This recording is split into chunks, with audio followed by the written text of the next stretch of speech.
മനുഷ്യർക്ക് അസാധാരണമായ എന്തിനോടും ഒരു ഭീതിയുണ്ടാകും.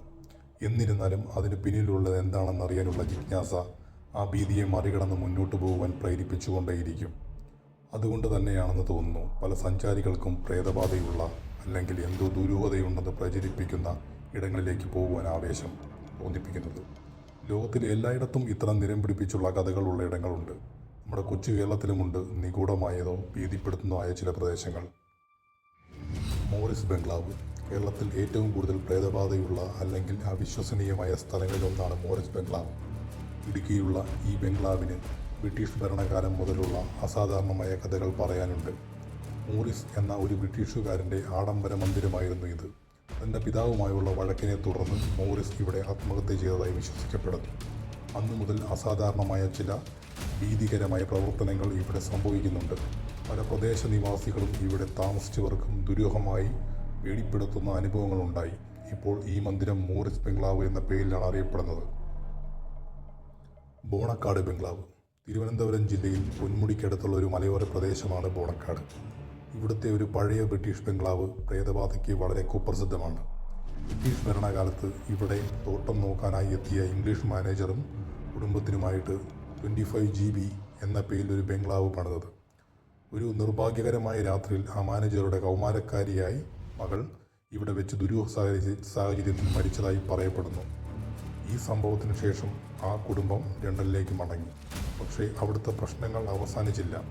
അവിടെ പിന്നീട് താമസിക്കാൻ വന്നവർക്കെല്ലാം പലതരത്തിലുള്ള ഭീതിജനകമായ അനുഭവങ്ങൾ ഉണ്ടായി തുടങ്ങി. അതോടെ ഈ ബംഗ്ലാവ് ഉപേക്ഷിക്കപ്പെട്ടു. പല രാത്രികളിലും ഈ ബംഗ്ലാവിൻ്റെ ഉള്ളിൽ നിന്ന് ഗ്ലാസുകൾ പൊട്ടിച്ചു തന്ന ശബ്ദവും ഒരു പെൺകുട്ടിയുടെ കരച്ചിലും കേൾക്കാമെന്ന് പലരും സാക്ഷ്യപ്പെടുത്തുന്നു. പേരണ്ടൂർ കനാൽ. കൊച്ചിയിലെ പേരണ്ടൂർ കനാൽ ഒരു തനി നാടൻ പ്രേതത്തിൻ്റെ വിളയാട്ട് പ്രദേശമാണ്. മത്തായി എന്നയാളുടെ പ്രേതമാണ് ഈ പ്രദേശത്തെ ഭീതിപ്പെടുത്തുന്നതെന്നാണ് നാട്ടുകഥകൾ. മത്തായി എന്നൊരാൾ പ്രദേശത്തെ ഒരു സ്ത്രീയെ ബലാത്സംഗം ചെയ്തു. തുടർന്ന് നാടുവാഴിയായ രാജ എടപ്പള്ളിയുടെ കൽപ്പന പ്രകാരം അയാളെ കനാലിന് സമീപം തൂക്കിക്കൊന്നു. ഇതോടെ ആ കനാലിലും പരിസര പ്രദേശങ്ങളിലും വടുതല മത്തായിയുടെ ദുരൂഹ ആത്മാവ് പലരെയും ശല്യം ചെയ്തു തുടങ്ങിയെന്ന് പ്രദേശനിവാസികൾ പറയുന്നു. ഇവിടെയുള്ള പലരെയും പേരണ്ടൂർ കനാലിൻ്റെ തീരത്തുകൂടി ആ സമയത്ത് പോകുമ്പോൾ മത്തായിയുടെ പ്രേതം വേട്ടയാടുന്നതായി സാക്ഷ്യപ്പെടുത്തുന്നു. ലക്കിടി ഗേറ്റ് വേ. താമരശ്ശേരി ചുരം കടന്ന് വയനാട് പ്രദേശങ്ങളിലേക്ക് എത്തുന്നത് ലക്കിടിയിലൂടെയാണ്. ഇപ്പോഴും നിഗൂഢതകളുടെ കേന്ദ്രമാണിവിടം. ഈ പ്രദേശത്തെ പറ്റിയുള്ള കഥ ഇങ്ങനെയാണ്. കൊളോണിയൽ കാലത്ത് ഒരു ബ്രിട്ടീഷ് എഞ്ചിനീയർ വയനാട്ടിലേക്ക് എത്തിപ്പെടാൻ പ്രദേശത്തെ കാണി വിഭാഗത്തിൽപ്പെട്ട കരിന്തണ്ടൻ എന്നയാളുടെ സഹായം തേടി ലക്കിടിയിലെത്തി. എന്നാൽ ഈ പാത കണ്ടുപിടിച്ചത് താനാണെന്ന് വരുത്തി തീർക്കാൻ ഈ ബ്രിട്ടീഷുകാരൻ കരിന്തണ്ടനെ ക്രൂരമായി കൊലപ്പെടുത്തി. അതോടെ ഈ പാതയിലൂടെ വരുന്നവർക്കെല്ലാം കരിന്തണ്ടൻ്റെ ആത്മാവിനെ കണ്ട് ഭയന്ന് പിന്തിരിയേണ്ടി വന്നു. ഒടുവിൽ മന്ത്രവാദികൾ വന്ന് ഭൂതോച്ചാടനം നടത്തി ആ ആത്മാവിനെ അവിടുത്തെ ഒരു മരത്തിൽ ചങ്ങലയിൽ ബന്ധിച്ചു. അതിശയകരമെന്ന് പറയട്ടെ, ആ ചങ്ങല മരത്തിനോടൊപ്പം വളർന്നു. ഇപ്പോഴും ആ ചങ്ങലയുടെ ഭാഗങ്ങൾ കാണാം. കരിന്തണ്ടൻ്റെ ആത്മാവ് ഇപ്പോഴും അതിലുണ്ടെന്നാണ് ആളുകൾ വിശ്വസിക്കുന്നത്. പല രാത്രികളിലും ഇവിടെ ഭയപ്പെടുത്തുന്ന നിലവിളികളും മറ്റും കേൾക്കാറുണ്ട്.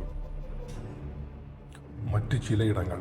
തൃശ്ശൂരിലെ ചാലക്കുടി പുഴയുടെ തീരത്തുള്ള വനമേഖല ഒരു പ്രേത ഇടമായി കണക്കാക്കുന്നു. ഈ വനത്തിൽ ഒരു 7 വയസ്സുകാരൻ ദുരൂഹ സാഹചര്യത്തിൽ മരണപ്പെട്ടുവെന്നും ആ കുട്ടിയുടെ ആത്മാവ് അലഞ്ഞു തിരിഞ്ഞ് നടക്കുന്നുവെന്നും വിശ്വസിക്കുന്നു.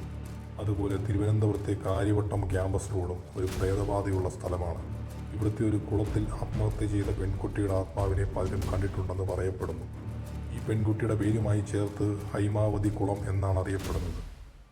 പത്തനംതിട്ട തിരുവല്ലയ്ക്കടുത്ത് പരിമല ദ്വീപിനുൾപ്പെടുന്ന പന്നയാർക്കാവ് കള്ളിയങ്കാട്ട് നീലിയുടെ വിഹാര കേന്ദ്രമാണ്. കടമറ്റത്തെ കത്തനാർ നീലിയെ ഇവിടെയാണ് തളച്ചിട്ടിരിക്കുന്നത്. കോട്ടയത്തെ സൂര്യകാലടി മനയും ഭൂതപ്രേതങ്ങളുടെ ഇടങ്ങളാണെന്ന് വിശ്വസിക്കുന്നു. അതുപോലെ പൊന്നാനിയിലെ വലിയ പള്ളിയിലെ ഏറ്റവും മുകളിലുള്ള തട്ടിമ്പുറം ജിന്നിൻ്റെ കൂടാണെന്നും പറയപ്പെടുന്നു.